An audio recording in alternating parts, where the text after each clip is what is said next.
Okay, good morning guys, nandito na naman ako, may natutuklasan na naman ako guys na halamang gamot, perfect talaga guys.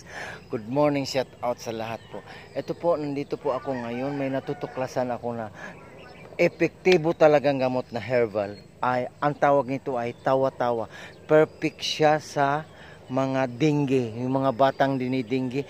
Kumuha ka lang dito, maglaga ka lang. Naku guys, perfect talaga mawala yung dengue. Ayan guys, take note guys, ang tawa-tawang pangalan ay dalawang klase, may puti at saka pula. Ito pula, marami po dito. Ayan guys, take note guys, ayan guys, oh, yan tawa-tawa to guys, ayan. Ayan guys, oh. Marami siya guys. Ayan. Ayan.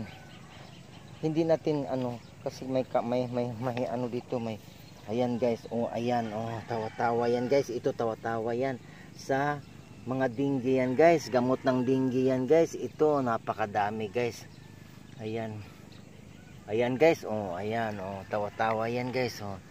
Ayan, oh ayan, oh. Yan, tawa-tawa. Napakadami ditong tawa-tawa guys, sa totoo lang. Dito po yan sa amin lang. Ayan, dito tayo sa ano guys, sa malaki. Ayan, may malaki dito. Ayan, oh. Ayan, nagkalat ang tawa-tawa. Kumatawa. Ayan guys, oh ayan. Ayan, oh. Ayan. Yan ang tawa-tawa guys. Gamot sa dengue. Napakadami dito guys. Ayan. Shout out sa mga follower ko, baka nakarelate ka. Ito po guys, oh, binunot ni Kuya. Yan. Ito yung tawa-tawa guys na binubunot ni Kuya, yung may-ari ng bukiran. Yan, kakilala ko yun si Kuya. Tingnan mo, oh, ayan. Ito yan, maglaga ka lang ng mga ganito guys, mga yung buo niyang katawan, pati ugat, dahon. Ilaga mo lang, ipainom sa anak nyo. Ayan guys, oh, dami dito guys, oh, ayan, oh. Yan, nakahilera, ang dami, oh, ayan, oh, ayan. Ayan guys, oh. Sama na yung talbos guys. Ayan, oh. Ayan, dami guys. Ayan, oh, ayun, diba? So, pag may mga karamdaman kayo sa anak nyo guys, lalo na sa dengue, ay nako, pumunta ka lang dito sa akin at just PM down below. At nako guys, mawawala, malulunasan natin yung mga dengue nyo. Dengue ng anak nyo, if ever meron ha. Hindi naman pinapangarap. At saka dito guys, meron din ako ditong isa na tutuklasan. Bali dalawa sila.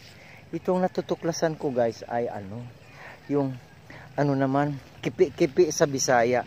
Sa Tagalog ay makahiya. Gamot din ito sa UTI. Napakadami din dito guys. Ayan. Ayan. Dito lang yan sa amin, UTI. Kipi-kipi in Tagalog ay makahiya. Ayan. Napakadami guys. Pag itatouch mo siya guys, ay ano yun siya. Pag ang totoong makahiya daw, pag once na itouch mo siya, nagalaw, natikom. Ayan, ito makahiya to guys. Ayan. Maliit pa lang. Walang malaking makahiya. Ayan guys. Ayan guys. Ito yung makahiya guys. Ayan. Gamot sa UTI. Ito pag tinats mo to guys. Ayan. Ayan. O natulog sila guys. Ayan o. Ayan. Natikom. Ayan. Yan ang original makahiya. Natikom. Ayan. Kipi-kipi sa Bisaya. Ayan. Ayan. Napakadami dito guys. Ayan. Ayan. Kunting kaalaman guys. O ano guys. May alam kayo guys sa mga gamot-gamot sa herbal. So, naniniwala lang sa herbal na gamot guys. Ayan, marami dito. Maghanap kayo dito sa akin. Marami dito. At ang may-ari dito ng bukiran, ayan, si Kuya. Siya dito ang naglilinis, nangangasiwa dito sa bukiran na to. Ayan. Ay, ang dami dito guys. Oh, ayan. Basta may makahiya tayo, tawa-tawa tayong natuklasan today. To this video, so di ba? Shout out guys. Good morning sa inyo lahat. Dito lang 'yon sa South Bell, Cabuyao, Laguna. Ayan po. Yan, tawa-tawa at saka makahiya ang natutuklasan nating gamot ngayon na herbal. Bukod sa herbal guys, marami din ditong mga talbos ng kamuti guys na inuulam natin, ginugulay natin. Look. Ayan guys, napakadami. Bumili ka lang dito, pumunta ka lang dito at bumili. So, mayroon ka nang mauulam. So, shout out guys sa lahat ng follower ko. Oh, nakarelate ba kayo sa mga gamot kong natutuklasan? Bye-bye, shout out. Good morning sa inyong lahat. Mga followers ko, nagkape na ba kayo? Magkape kayo. Shout out. Bye-bye po.